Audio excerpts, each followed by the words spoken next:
Thiruvambady KSEB. ഓഫീസിൽ അതിക്രമം നടത്തിയ യൂത്ത് കോൺഗ്രസ് നേതാവിന്റെ വീട്ടിൽ വൈദ്യുതി പുനഃസ്ഥാപിച്ചു.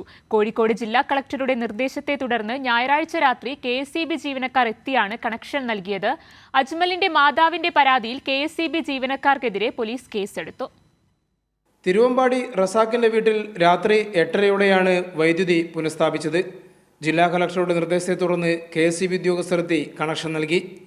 കെ.എസ്.ഇ.ബി. ജീവനക്കാരെയോ ഓഫീസിനെയോ ഇനി ആക്രമിക്കില്ല എന്ന് ഉറപ്പ് ലഭിച്ചാൽ വൈദ്യുതി കണക്ഷൻ പുനഃസ്ഥാപിക്കാൻ മന്ത്രി കെ. കൃഷ്ണൻകുട്ടി നിർദ്ദേശം നൽകിയിരുന്നു. ഇതേ തുടർന്ന് താമരശ്ശേരി തഹസിൽദാർ ഹരീഷ് കെ.എസ്.ഇ.ബി. ഉന്നത ഉദ്യോഗസ്ഥർ എന്നിവർ വീട്ടിലെത്തി റസാഖുമായി ചർച്ച നടത്തി. എന്നാൽ കെ.എസ്.ഇ.ബി. തയ്യാറാക്കിയ സത്യവാങ്മൂലത്തിൽ ഒപ്പിടാൻ വീട്ടുകാർ തയ്യാറായില്ല. ഇക്കാര്യം കലക്ടറെ തഹസിൽദാർ അറിയിച്ചു. തുടർന്നാണ് കണക്ഷൻ പുനഃസ്ഥാപിക്കാൻ ധാരണയായത്. അജ്മലിന്റെ മാതാവ് നൽകിയ പരാതിയിൽ കെ.എസ്.ഇ.ബി. ജീവനക്കാർക്കെതിരെ തിരുവമ്പാടി പോലീസ് കേസെടുത്തു. ലൈൻമാൻ പ്രശാന്ത്, അനന്തു എന്നിവർക്കെതിരെയാണ് കേസ്. കയ്യേറ്റം ചെയ്തു, അപമര്യാദയായി പെരുമാറി എന്ന പരാതിയിലാണ് നടപടി.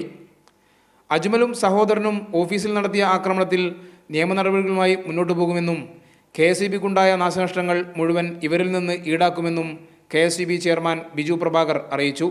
കൈരളി ന്യൂസ്, കോഴിക്കോട്.